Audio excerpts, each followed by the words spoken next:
That's my point. Ravioli has to ball out, put up big baller numbers. Still can't even win the game. And it shouldn't even been that close. Michigan kept you in it. I saw some people on Twitter saying, oh, this is a boring game. This is the battle of the mid. Man, this was good football. I'm tired of all these nerds on Twitter. Anytime they see a game that's like 10-3 at half, they're like, man, this game sucks. All right, there we go. The Auburn and Oklahoma game just got done wrapping up.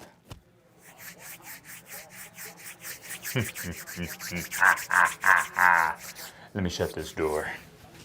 Oh yeah, ignore the Dabo the dinosaur. That was for a different video. Yeah, we went on a Clemson rant. You'll be seeing that. Sorry that video is getting uploaded pretty late. It's really not my fault. The Clemson game was in another rain delay. I think that's the first time I've seen a team have back-to-back or lightning delays. So I don't know. That's just not something you see every day. So this is the Auburn and Oklahoma and Nebraska and Michigan reaction video. I tweeted this out. If you don't follow me on Twitter, feel free to do so. Tweet during the game and whatnot. We have a good time over there. Shout out to the Twitter community. Bye weeks are underrated. Underrated. Why? Because you get to hate watch the entire day and you don't have to worry about your team disappointing you. As you can probably tell, I am pretty happy and pleased that big bro, aka me, shotgun. They beat Nebraska. Clap it up! Clap it up to Michigan. You may be wondering, Matt, you're not even a Michigan fan. Well, I'm not a Michigan fan. I just, you know, I hate to say this, I really do. I just don't like Nebraska. I don't. I'm not going to get up here and name off the reasons. Well, one of the reasons, I'm not going to, but I kind of am. Delusional fan base. I think it's because they've been telling me since 2018, Matt, we're going to be good this year. Matt, we're back, dude. We're back. We're going to start winning some. No, you not. Shut up, nerd. I've been telling you dorks and nerds for years, you're not back. Most irrelevant college football program of all time. You're a has-been. This isn't the 80s or 90s anymore. Nebraska will never return to the glory days. Ever. That was like, I'm not going to call it a fluke, but it's just over. These 4- and 5-star recruits don't want to go there. You had a good run. You had a good run with, who was it? Was it Tommy Frazier? Was that the quarterback? Yeah. When he was there, and I'm drawing a blank on the head coach. It was nice. But listen to this. No, actually, see, y'all think I'm just a hater. I'm not. I got my facts and evidence to back it up. We're going to do the Nebraska. If you're here for the Auburn and Oklahoma one, rightfully so. I thought it was the game of the week for me. I was looking forward to it the most. You're just going to have to fast forward ahead since the I'm drawing blank. Nebraska-Michigan game ended first. We're going to talk about it. Fun fact of the day. Nebraska versus the top 25. You know what their record is in their last 29 games? This is the craziest stat ever. In their last 29 games, you know what Nebraska is against the top 25? It's hard to even believe this is true. 0, you heard me correctly, 0 and 29. Read it and weep. Cornhuskers, read it and weep. That is one of the most unbelievable stat lines. Or, it's not a stat line, it just, what would you call it? Just stats in general. Or facts. You get the point. 0 and 29? So I say, man, I don't take them serious. Sure, you can beat up on the Cincinnatis of the world. You can beat all the cupcakes. But you don't do any, it's not even like, so at least with Penn State, I give them some credit. Y'all know I think they're irrelevant. I don't take them serious. Because they can't win the big games, like the top 10 games. They can't beat Ohio State routinely in Michigan. But at least Penn State, they going to handle teams that are like ranked 21st. So I got an eyelash 18th, or a team like Michigan. What was Michigan ranked? 22nd, something like that. Nebraska can't even do that. And I mean this with all due respect to Michigan. You know, I love the Michigan fan base, and I think they got a solid program currently, even with Harbaugh leaving. Michigan ain't that good this year. They not even going to sniff a championship. They not going to compete for a championship. At least if you lose to like Ohio State, you can be like, hey man, that's a championship contender. I'm not mad at that. But Michigan, like this is a fringe top 25, top 20-ish team. You could even say top 15. I'm not mad at that. But this isn't a top 10 team. You had them at home. You have what I think is easily the best quarterback you've had since, I don't know when, Adrian Martinez. What about that? That's a legendary pull right there. I think Ravioli's better than Martinez. Honestly, I mean, it kind of pisses me off, if you want to be honest, too. I think that's what it is. There's just a bunch of things about Nebraska I don't like. I'm a hate watcher. Look, I'm a hate watcher. I'm not denying it. Don't act like, oh, well, Matt's trying to ride the fence. I ain't riding the fence. I hate watching Nebraska. I do. I root for them to lose every single game. I don't care who they're playing.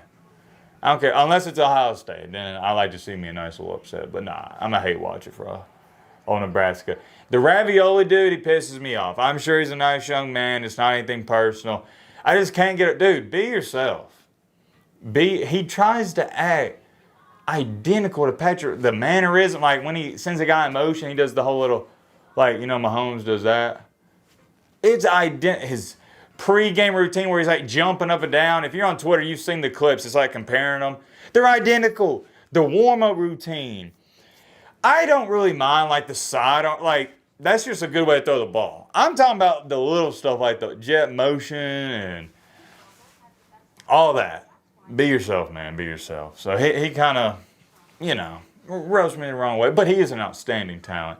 He's a really good quarterback. I'm not going to call him a great quarterback right now. He's a really good one. I think he holds onto the ball a little too much. I believe he got sacked in this game. Man, Michigan, front seven, they were ferocious. What was it, 5 or 6 times?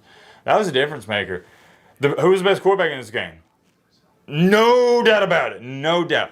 Did Bryce Underwood play bad? No, but Ravioli, outside the sacks and whatnot, he threw for like 300 yards. I'll pull up the stats in just a second. He couldn't have played. Well, he could. I give him like a B-. I'm saying more so if he couldn't have played like a lot of better, if that makes sense. Really good thrower, reads the defense well. I mean, he looks like Mahomes. I get it. It's kind of cringy and corny for me to be like, well, Matt, you just said you don't really like how he acts like that. Yeah, but he's just so calm, cool, and collected. It looks effortless for him. Looks effortless. For Bryce Underwood, he doesn't really have to do too much. Why? Because of dude, deja vu? You know what I'm about to say next? Justice Haynes 75-yard touchdown run. I watched against Oklahoma. It was like was it the same play? I think it might have been. Identical. Busted that one off. The other running back, is it Marshall? I'm drawing a blank on his name. I want to say it's Marshall. He had the 50-yarder. Michigan just pushed him around. They bullied Nebraska. I wonder how many rushing yards they had. We're going to pull up the stats in just a second. Or actually right now, I don't think there's too much to say. I have too much to say outside of that. Oh, well, let me address this. Michigan tried to give the game away. I tweeted this out. Biff! What are you doing, buddy? It's 4th and 10 before half with 20 seconds. They got the ball at midfield. You got to burn a timeout. Not because you think you're going to go down and score and get you a field goal, but so you force Nebraska to punt. What are you doing? God, man, if you'd have lost this game, that would have been one of the worst coaching decisions of all time. It was a huge blunder. It cost you the Hail Mary. Granted, you can say, well, what's the odds of them catching that Hail Mary again? Less than 1%. You're right, but they shouldn't even got the throw off. By calling a timeout with 20 seconds to go, because some people are going to say, well, Matt, what does the timeout do? Buddy, it prevents them from throwing the Hail Mary because Matt Rule knows, hey, we're not going to complete a Hail Mary, so let's punt it. Because if you don't complete the Hail Mary, guess where Michigan gets the ball? At midfield with 15 seconds, one pass, and you're in field goal range. The point is that I was explaining to one of my buddies earlier, it shouldn't even have happened. So you gifted Nebraska 7 points there, but hold on, it gets even worse. I was about to say better. It gets worse for Michigan. Back this up so I can have some room. when I'm talking, claustrophobic and whatnot. This one wasn't on old Biff. This one was on, what is his name? Number 6 on the defense. Camera wasn't focusing. Number 6. They just scored a touchdown, Michigan. It is 24-14, I believe, unless I'm highly mistaken. Force a 3 and out. Ravioli, he throws it to a guy. He gets destroyed in the backfield. It's 4th and 17. The Michigan defender proceeds, after they stop him, to turn to the Nebraska sideline and goes, like, doing some weird motion. Like, I'm like, what are you doing? The ref was thinking the same thing. He goes, whoop. Throws a flag, unsportsmanlike conduct, taunting the sidelines. I think that was the call. 4th and 17, guess what? 15-yard penalty, automatic, first down. You would have got the ball probably. That was backed up at like the 40 or 35-yard line. Had all the momentum in the world. You could have put the game away then and there, but instead, you not only give the ball back to Nebraska, that's essentially a turnover. It is a turnover. They get 15 extra yards. They march down. You got lucky they didn't score a touchdown. They get a field goal. That was just 10 points alone. Like, Nebraska shouldn't even been in the game. All right? Shouldn't have been in it. 10 points alone were mentally. Your coach just mentally gave up 7 points to, I want to say Oklahoma. Nebraska, and then your players gave up 3. Gotta be better from that point on. That's the only negative thing I have to say about Michigan. Outside of that, you played really good. Let's pull up the stats for this game, and then we got to do the Auburn recap. We're doing the 2-for-1 special on this video. There's no need to split these up, so you can just skip ahead if you're here for one or the other. I'll write these stats down. All right. Big discrepancy in yards and everything here. But there's another stat we're going to write down. Yeah, that should be pretty good. We'll write it down. Draw this little box here. Hopefully y'all can see that pretty good. I think that's a-okay. Underwood, 12 or 22. Roughly was at 55%. 105 yards, 0 touchdowns, 0 INTs. You could say, well, that's not really too good. I mean, I wouldn't argue with you too much, but here's the thing. He played his role. Underwood is a very smart quarterback. Is he extremely talented and gifted? Let me turn this down. It's distracting me. I got all the games going on. Like I was saying, is he extremely talented and gifted? Absolutely. But he also knows, hey, I'm a freshman quarterback. Let me rely on the rush attack. If it's not there, I'll throw it away. He doesn't force anything, and I like that about him. Even in the Oklahoma game, I thought he did an excellent job of doing that. 105 yards, 0 touchdowns, 0 INTs. Good game manager. Ravioli, on the other hand, he had to put his team on his back, and he did just that. 30 for 41. Matt Rule, they ask a lot more out of their quarterbacks. Michigan, not so much. 308 passing yards, 3 tutties, 1 INT. One of those touchdowns was a Hail Mary. That was also like an extra 50 yards to his stat line. You know, Ravioli, if I had a greatest performance on a scale of 1 to 10, I'd give him a 7.5. I think that's fair. Underwood, I'd give him on the road. Wouldn't call it a hostile environment, but it is one of the better ones in the Big Ten. I give Underwood a 7, give Ravioli the slight edge. But here is the difference maker in this ball game. We're going to do this in live time. Whew. So Michigan had 391 total yards. Nebraska had 351. But look at the rushing. Nice. Yeah, we'll set that there. We'll go rush yards in the top right here. Draw a line under that. And we'll go rush yards over here. See that pretty good? Want to take a gander at how many rushing yards Nebraska got to support Ravioli? It's a good day through the air. A whopping 43. I knew Michigan had a lot. I didn't know they was pushing a 300 burger. Big Blue, Big Bro, whatever you want to call him, 286. That's your ball game, folks. That's what separated this. 286. 243. You should see that decently. And that's all she wrote. Michigan took care of the ball decently. I believe Nebraska They only had outside the yeah. Well, Michigan had one turnover. My apologies, and Nebraska had one. It was an even game. I think you had two even teams going at it. If they play 10 times, I'd say Michigan wins 6, Nebraska wins 4, something like that. It could split 5-5. I don't have too much more to say about that game. Congratulations. We'll clap it up again to Big Blue. For Nebraska, well, you still suck. You're never going to be relevant. You can't be a top 25 team. What do you want me to say? You suck. You can try to convince yourself, and you can try to tell me, man, we're going to be back. You're never going to be back. I don't care if you got Ravioli back there, who is one of the better young quarterbacks in the nation. It doesn't amount to a hill of beans. Supporting cast isn't good enough. Look at this. Underwood barely completed 50% of his passes, had 100 yards, that's nothing, didn't even have a touchdown. And he won. Imagine if he would have played good. That's my point. Ravioli has to ball out, put up big baller numbers, still can't even win the game. And it shouldn't even been that close. Michigan kept you in it. I digress. I'm not going on a Nebraska rant. Get my eraser. Let's move along here to the Auburn Tigers in Oklahoma. The Jackson Arnold homecoming. That was a interesting finish. I know it's easy for me to say, eating cheesy puffs in the man cave. Come on, dude, throw the ball. Hey, we passed the pepperoni pizza. Thanks, man. You know you're eating it, munching. Hey, man, come on. Oh, I could have made that throw. You know, the classic cheesy puff eater. What do they call it? Is it like the couch coach, something like that? But seriously, at the end of the game for Jackson Arnold, it's 2nd and 20, you're on your own 5. I think he took 3 straight sacks, didn't he? Yeah. One of them he got to the line of scrimmage, on 3rd down he took a sack or something, and then 4th down he took a sack. Shaking my head. I'm not an Auburn fan, y'all know this. Farthest thing from it. But man, that pissed me off.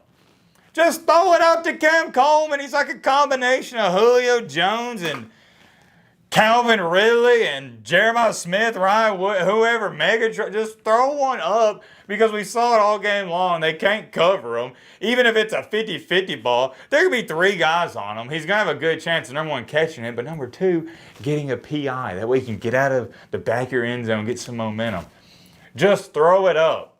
I can't stand that. And I know, it's a little bit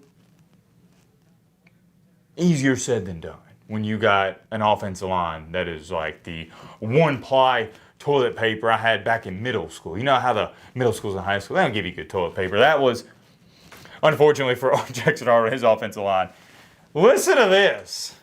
You want some fun facts? I got another one for you. Look at Matt, man, all the fun facts today. I know, right? So you thought the Nebraska being 0-29 in the top 25 games in the last 29 was crazy? Guess how many times Jackson Arnold got sacked? We'll go Arnold, in this one game, by the way. Arnold sacks. 1-0. I don't know if that's a record for Auburn. Heck, it might be a record in the SEC.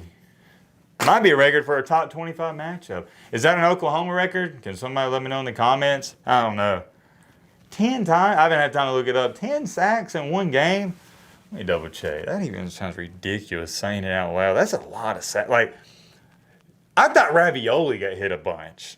Arnold, so if Ravioli got sacked 5 times, Arnold doubled it. Hold on, I gotta pull this up just to confirm. I can't be looking stupid. Is there a way I can find the sacks somewhere? I gotta be able to find this. Stick with me, guys. Defense, sacks. Oh, yep. I was right. Sorry to confirm it. It's just such a ridiculous stat you got to.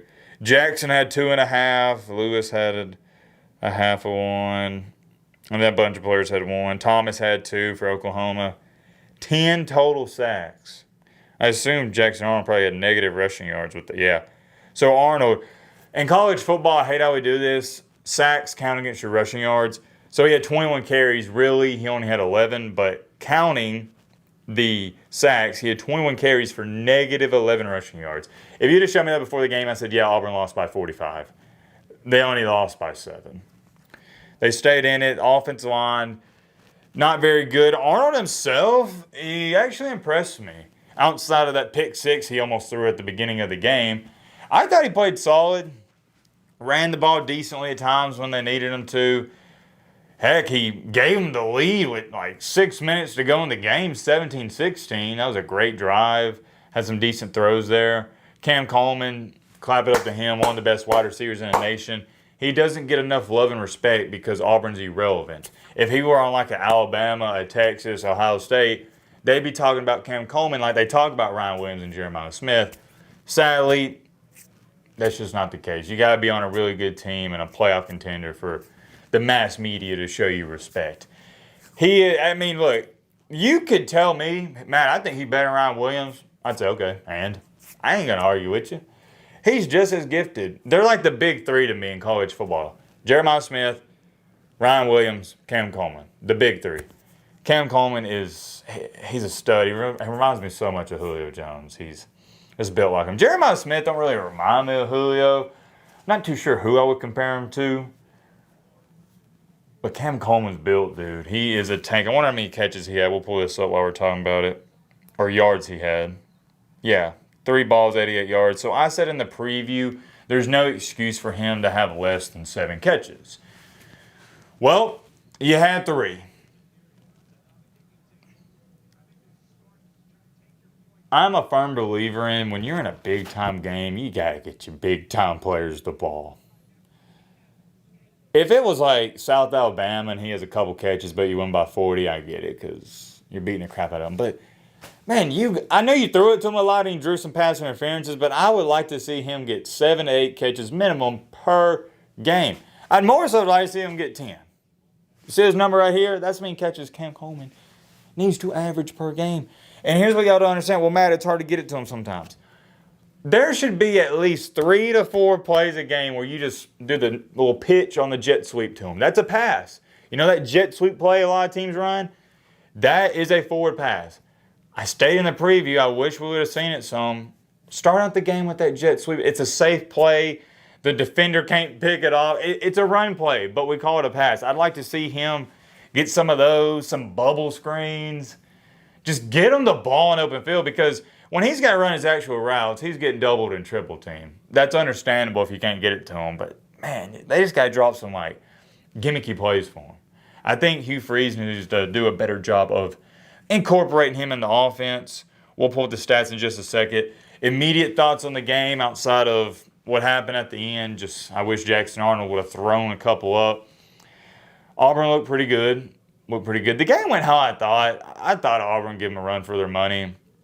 Oklahoma is a really good team. I would just call Auburn a good team.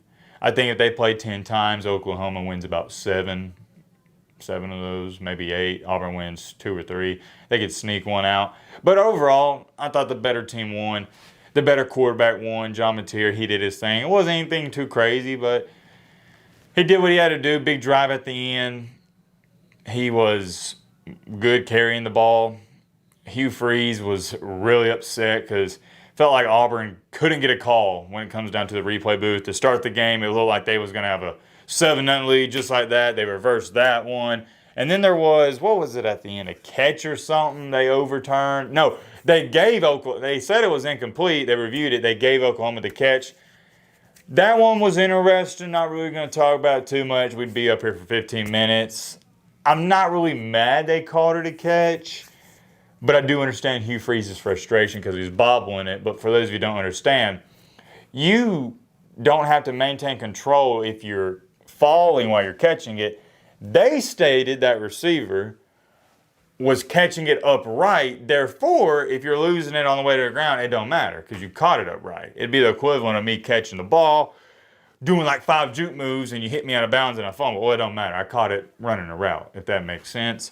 So Auburn did kind of get, not screwed there, but the ball just didn't bounce their way. One of those goes your way, yeah, you may walk out of here with a win. Let's drop the stats. I'm running out of time. Give me a second. All right, we're back at it. We're going to write the stats and hurry up and get this video edited and uploaded because it's going to be a long one. All right. Arnold, I thought he had a decent showing out there. 21 for 32, 220 yards, 1 touchdown, 0 INTs. Very nice team. I give him a golf clap. Not the outcome he wanted, but I thought you did okay on the road in your homecoming revenge game, whatever you want to call it. I don't think he should be holding his head down. I don't think there's, let's talk about this a little bit, the quarterback competition that people are talking about. It's over. This is Arnold's team. Even if he goes out there in the next game and lays an egg, it's his team. I think he's your best option moving forward. By the way, Auburn, it's your first loss on the year. You're on the road. This is looking like a playoff team. You shouldn't be down if you're an Auburn fan. You shouldn't be holding your head down at all. Like, I'd actually be feeling pretty good. Hey, we went into Norman, Oklahoma, put up a solid fight. Mateer, 20 for 36, 271, 1 touchdown, 0 INTs. Mateer's Mateer. He is the best quarterback in the nation. I've upgraded him to number 1. I put him above Nussmeier. He's my Heisman frontrunner, although I don't really talk about the Heisman until about week 6 or week 8 because I want at least half a season to go by. He should obviously be everyone's Heisman frontrunner. He takes his team to another level. What was the score? Yeah, 20. It was 22-17, then the safety, 24-17. I figured it'd be a defensive slugfest, and it was. I think these are two of the better defenses in the entire SEC. Auburn's got a suffocating one, so does Oklahoma. I saw some people on Twitter saying, oh, this is a boring game. This is the battle of the mid. Man, this was good football. I'm tired of all these nerds on Twitter. Anytime they see a game that's like 10-3 at half, they're like, man, this game sucks. You're just a nerd, dude. You don't even know what you're talking about. This was a great game. 24-17, defensive slugfest. My type of game. I enjoyed it. There's many more things I can say. This video is going to be long enough. For Oklahoma, congratulations. I did pick OU to win this game, so nice little clap to myself. Good call, Matt. My prediction was 28-20, I think. Yeah, 28-20. Pretty close. It was a 7-point game. I had an 8-point. I'm pretty happy with that. Auburn, I'm trying to think of something else. I don't know, man. I think you should be cautiously optimistic. Oklahoma, I don't need to tell you how to feel. You are undefeated. You are cooking. This looks like a really, really, really good team. They're on the fringe of great. I want to continue to see you do it week in and week out in SEC play. I don't really worry about Brent Venables' teams against